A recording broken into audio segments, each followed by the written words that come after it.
Assalamu alaikum wa rahmatullahi wa barakatuhu to some of you, and peace out to the rest of you. The blackest hearted, blackest minded, blackest man on social media is signing black and shining again, asking you to hit the mother cuss word share button because the message is more important than the messenger. And just let me say this about this message. First off, shout out to Crimson Cure. Assalamu alaikum, sister. She recorded and explained and uploaded why black women tend to like the bad boys. Now, what I want to say to you in the audience, gentlemen, is this. It is good to understand several things, mainly three. Number one, what women, including black Western women, actually want. Number two, why they want it. And number three, why they lie about it. These things are good for us to know, but that's if you can find them out and figure them out. But it is not good for us to ever accept any of these reasons or accept any of this knowledge as an excuse for it. Do not ever lose sight of this, gentlemen. Now, Crimson Q does not walk around trying to justify it. She explained it. So what I'm saying is not any way a slight against her or any shade at her, because she's not wrong for explaining a fact and why it's a fact. She was not justifying it either. She went in and she cooked the ones that not only want these things, but then turn around and lie about what they want and then lie about why they want it. We've been through several layers and several stages of this deception. First, there was the stage in which we heard that they like what they should like, what it makes normal moral sense for them to like. The manly man that's also nice to them, the responsible type of man that knows when to be kind and not necessarily a pushover, but a manly man who's also kind. That balance exists. And they would describe this, and actually they were lying. They lied and said they wanted the pushover, so to speak. The really nice, really sensitive man. They said they wanted that. And then they turned around and started to, and some of this is chronological, meaning some age groups did this, but then for most of us, these were different stages in life, in one's individual life. So we lived through the years of seeing on TV and hearing in the family that they want nice guys, romantic guys. Show up for the date with flowers, introduce yourself to a dad, look him in the eye, all that good stuff. Then we went through the stage in which we realized that these B words were sneaking out the same house with the same guys that were telling us were no good, that their fathers did not like, that their mothers did not like for them. They loved these guys, and while you had to come to the door and meet dad wearing suspenders and bringing flowers and chocolates and promising to have her home at a decent hour, after you dropped her off, she snuck out with somebody else, and he didn't bring flowers, candy, nothing. All he had to do was wear his Letterman jacket, and he was digging her out. All this time, you think she's a virgin, and she's not. These are different phases that many of us individually went through one after the other. Then there was the phase in which we realized that this is what they like and that they've been lying about it. And so then we say, okay, so why would you lie and say that you want this when you want that? And then they start to justify why they want what it is that they actually want. And I want to say this to the matriarchal ma'am dingoes and the gynocrat goons. And I hope my son is listening. Now, I'm not telling y'all my son's one of the goons or ma'am dingoes. I'm just saying I hope he listens because I want his friends to understand this too. Pardon me for saying this, but I'm not going to swear right now. F your reasons for why you like it. Mrs. Crimson Cure explained it, and she did, but she went in on you all. She was not about to justify that, and I'm with her in that. F your reasons for why you like what you like. The negativity that you like, the chaos, the disorder, the ability to control them because you lied about it first off. Secondly, I'm going to admit, other men will say, well, just be honest about it, just so that we know. And that's a very manly thing for them to say. I'm also going to be the one to say, no, F that, you can choose it. You will choose what you want, but you were still evil and wrong for wanting what you want. You are not to be treated as a moral equal to the women that have more responsible taste and choices that they make. And if you think that those ladies, even if you're right in saying that those ladies still want the same thing, they're just picking differently, I still say you're evil and wrong because you chose what you chose. Regardless as to how the responsible lady may feel, she chose right. And even then, I don't necessarily respect that feeling, because I'm not going to sit up here and tell you wicked witches of the West that you actually have a valid VPS anyway, and that is vaginal positioning system. So in other words, if you think that your instincts guide you to the rough dude that's on the street with the swag, and he's not really responsible, then let me tell you this, your instincts are wrong. Because they're not even leading you to a situation that is sustainable genetically. Your instincts will lead you to the same men that other women's Klingon instincts are leading them. And so then your kids are going to have the same few fathers, which has already happened many times in human history. And therefore, eventually you're going to get to a point where your kids are not going to have enough genetic difference, or where maybe your grandkids or your grandkids will not have enough genetic difference between them in order to sustain the health of the species. Because you were just hell-bent on eliminating the majority of the male population. Forget about me. I can understand why, if it's based on race loyalty. What about other men? Other normal men are not subpar. And so anyway, it's good for us to know, and I thank her for explaining this. But you goons and mamdingos need to stop sitting up here and trying to use biology to justify a Klingon B word, a hybristophilic broken stereotype who believes she's an animal, and her choice that always leads to the wrong results again and again, from which she later comes back and then says she needs a bailout by the exact man she said was inferior in the first place. Dr. Watkins, are you listening? And I don't care where she comes from. I don't give a rat's behind about the average income of her childhood zip code.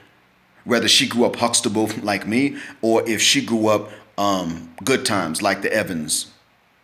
I don't give a guck which one it is, or anything in between.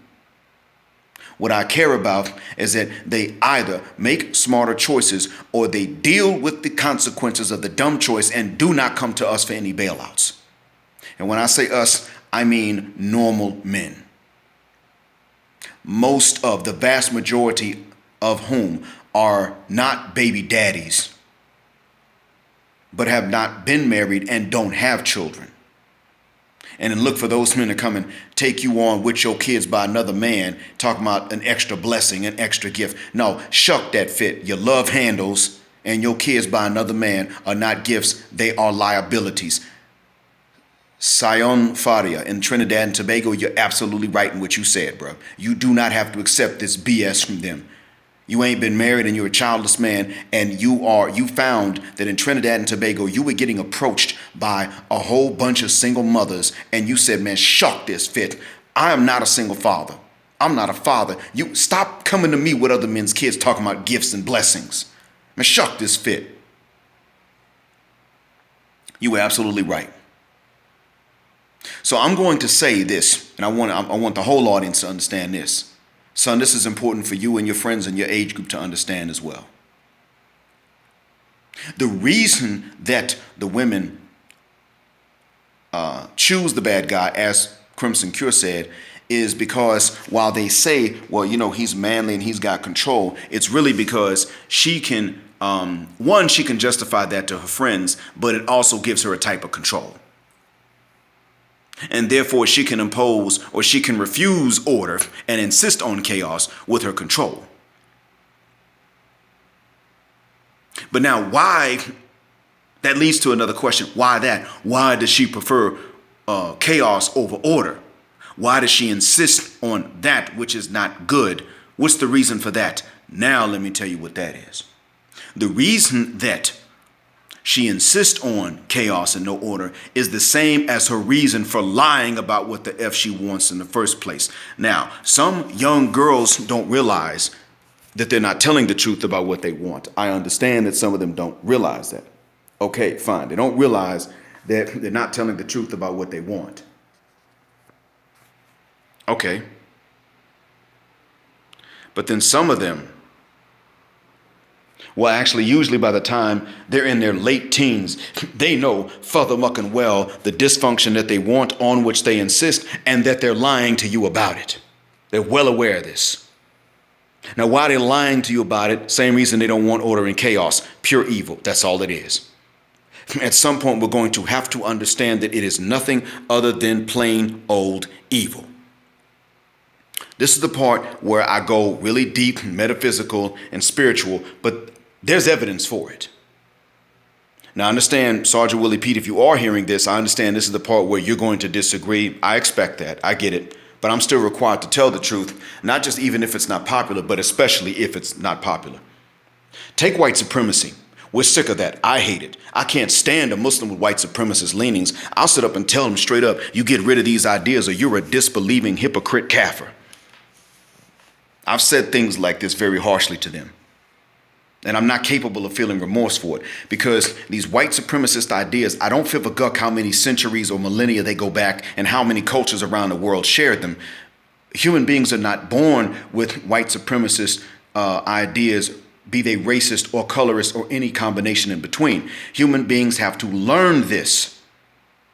Yet and still so many cultures have it. Not every single culture, but many cultures around the world where they never met still shared this particular element, this actual false religion. Now, that is evidence. Who the hell would be behind it? Well, let's see here. If Adam and Eve were the first people and they were black, whether you believe it's literal or allegorical, if people started off as black and the scriptures say that we have a non-human enemy, then it stands to reason that this non-human enemy, especially if he can live long, travel quickly, and whisper directly into the conscious or subconscious minds of people without them knowing that it was him whispering, then he has a motive and he has the means to go and tell people what he wants them to think. And what does he want people to think? He would like for people to hate themselves because he's an enemy.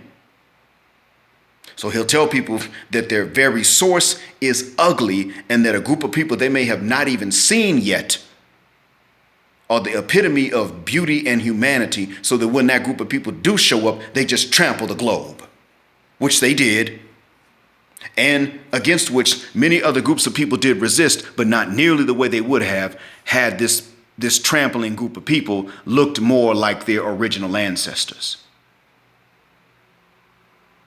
The sheer spread and universality, or rather internationality and intercultural aspect, widespread intercultural availability of white supremacist ideas, both racist and colorist, shows that mankind has an invisible enemy.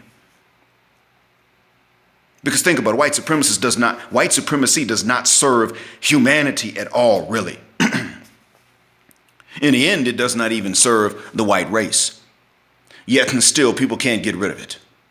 Okay, now let's take the same thing that we're seeing in the West with these ladies just lying, just outright furthermucking, lying about what it is that they want in men. What purpose does that serve? It doesn't even help the women in the long run. They lie to the men, they deceive them when they're boys, confuse these boys into becoming the kind of men that women don't want. They then further eliminate the pool of men that they want and could tolerate and stomach being with. And then they wind up growing old and they hit the wall, and we know the story from there. And then they're calling in to Mr. Samuel's show, trying to interrupt him to reject the reality he has to tell them.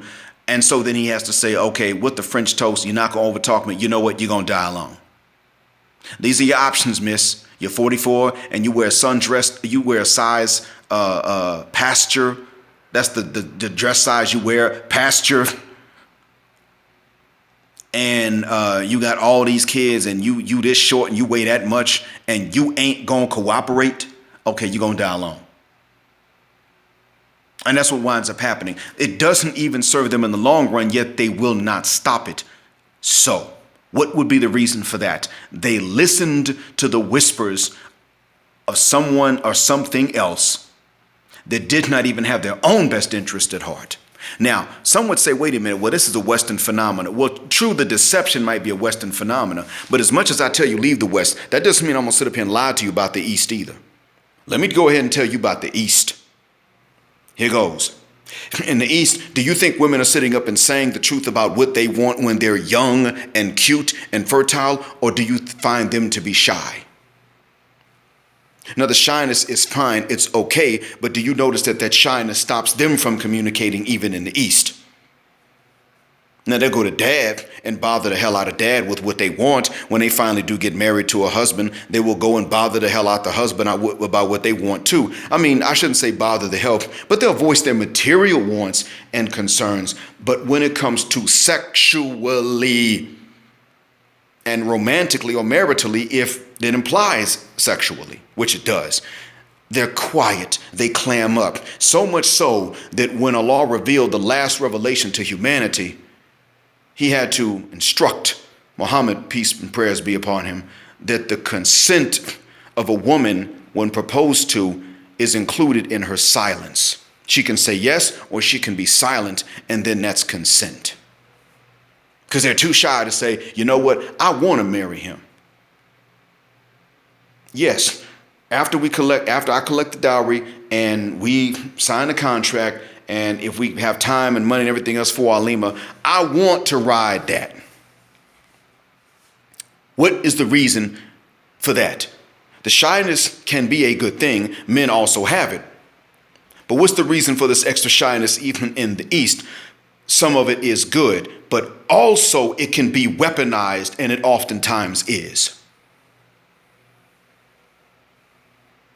In the end, past a certain point, it does nothing except for put a stop to what it is that, nothing else. It just puts a stop to what it is that men would like, that men want. It serves no other purpose. And yet and still, they share this trait. So if this invisible enemy cannot succeed in convincing a particular group of women to lie, at the very least, he will convince them to fuck the shuck up, even when it would behoove men, thereby women in the long run, for them to just go ahead and say what it is they're looking for. Pure evil is the motive behind the other motives when you look at why they do what they do in this war that they are waging against men. Pure evil.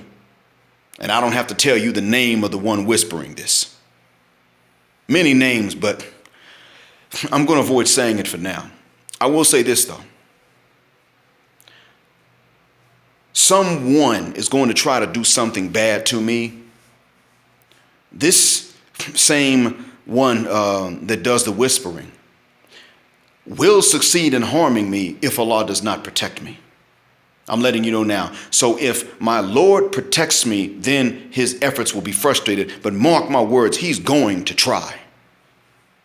It may be in the form of an accident where the other driver does not even mean any harm. It could be anything.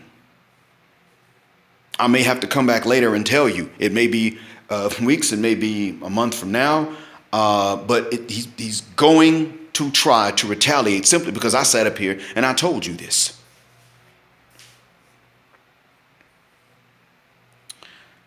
So I do hope that I can come back and record and tell you that something bad was frustrated or thwarted. But what I'm getting at is that this is not a joke. And when you start looking at the motive behind the motives, it comes down to just pure evil. At that point, the only question that really is worth asking for us to understand, and even then not to make any valid excuses for the ones waging the war against us, would be why the hell were they why were they so much more willing to listen to these evil whispers against us than we would have ever been willing to listen against them? Now that would be another recording for another day, but I have said that we men are entirely too easy.